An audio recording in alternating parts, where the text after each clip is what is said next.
Hello everyone, this is Gaurav Tripathi and you're watching the Geography Today. UPPCS prelims 2024 का result announce हो चुका है और जो क्वालिफाई एस्पिरेंट हुए हैं उनको मेरी तरफ से ढेर सारी शुभकामनाएं, और जो किन्हीं कारणों से डिसक्वालीफाई हुए हैं यानी क्वालिफाई नहीं कर पाए हैं उनके लिए it was a hard luck. और मैं ऐसी आशा करता हूं कि वो अब आने वाले एग्जामिनेशन की तरफ फोकस करेंगे। 2024 का जो प्रीलिम्स था वो दिसंबर में हुआ था और अब उसका जो मेंस की डेट है वो जून में है। इन सब पे डिस्कस करते हैं इस क्लास में।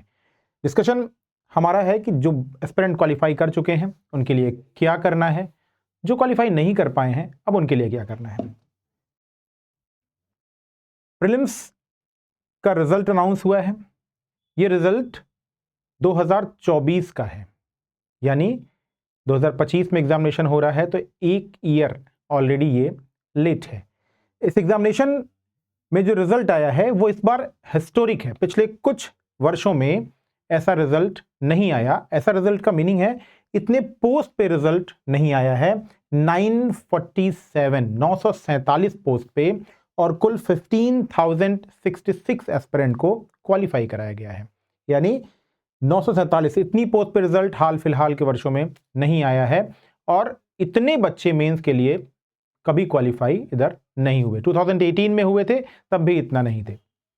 अब ये गोल्डन अपॉर्चुनिटी उनके लिए है जो प्रीलिम्स क्वालिफाई कर गए हैं।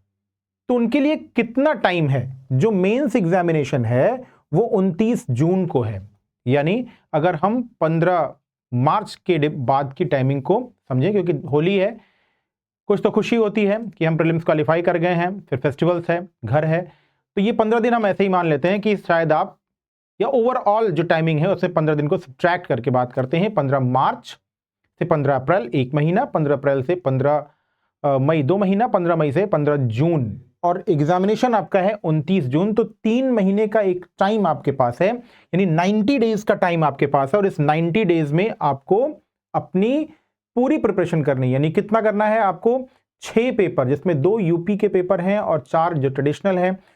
तो ये 6 पेपर, फिर ऐसे और हिंदी में आपको पूरी तरीके से महारत हासिल करनी है, ताकि आप इस एग्जामिनेशन का जो बेस्ट अपॉर्चुनिटी आपको मिली हुई है इतने ज्यादा सीटों की, वो उसको आप पूरी तरीके से यूटिलाइज करें। तो अब आने वाले 90 to 100 डेज आपके लिए गेम चेंजिंग होने वाले हैं फॉर दोज एस्पिरेंट जिन्होंने इसे क्वालिफाई किया है। अपनी जो सेक्शंस जिनमें आपको कंफर्टेबल हैं उसकी आंसर राइटिंग शुरू कर दीजिए, और जिस सेक्शन में आपको अभी कंफर्टेबल नहीं है, कंटेंट आपके पास नहीं है, तो मेरा ये सजेशन है कि आप पहले कंटेंट जुटाइए, क्योंकि कंटेंट अगर आपको नहीं पता है तो आंसर राइटिंग करने का कोई मतलब नहीं है। तो जो सेक्शन आपका प्रिपेयर हो उसकी आंसर राइटिंग प्रैक्टिस शुरू कीजिए, और जिसका कंटेंट आपके पास नहीं है, प्रिपेयर नहीं है, उसे प्रिपेयर करें पहले।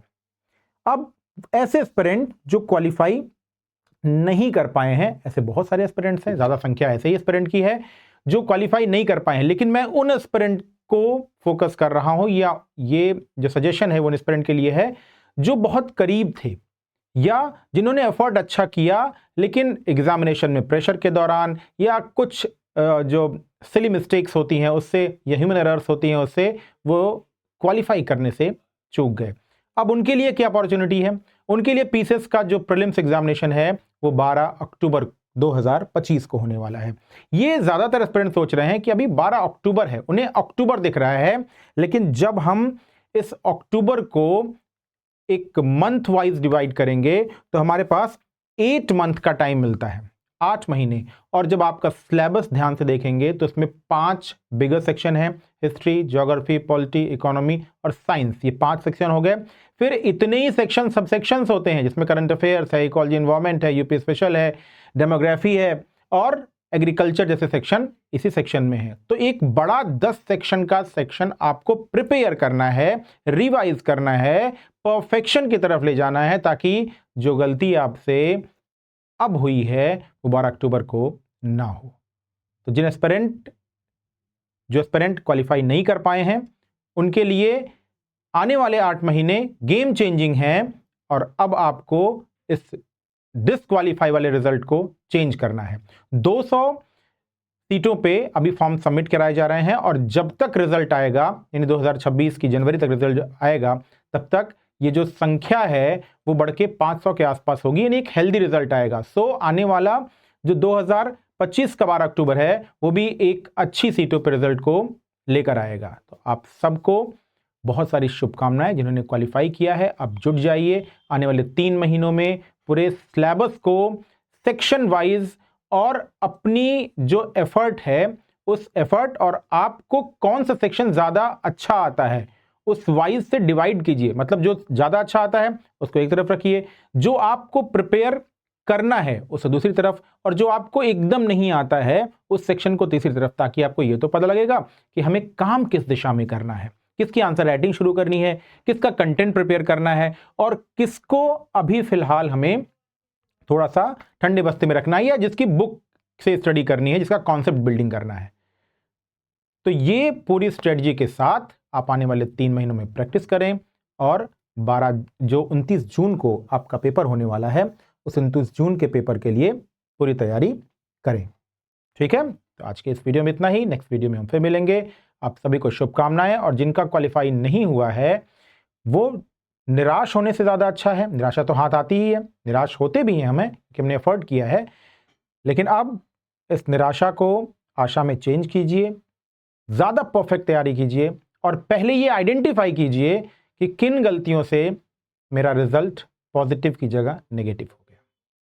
आज के इस वीडियो में इतना ही। नेक्स्ट वीडियो में फिर मिलेंगे। Good bye and good luck.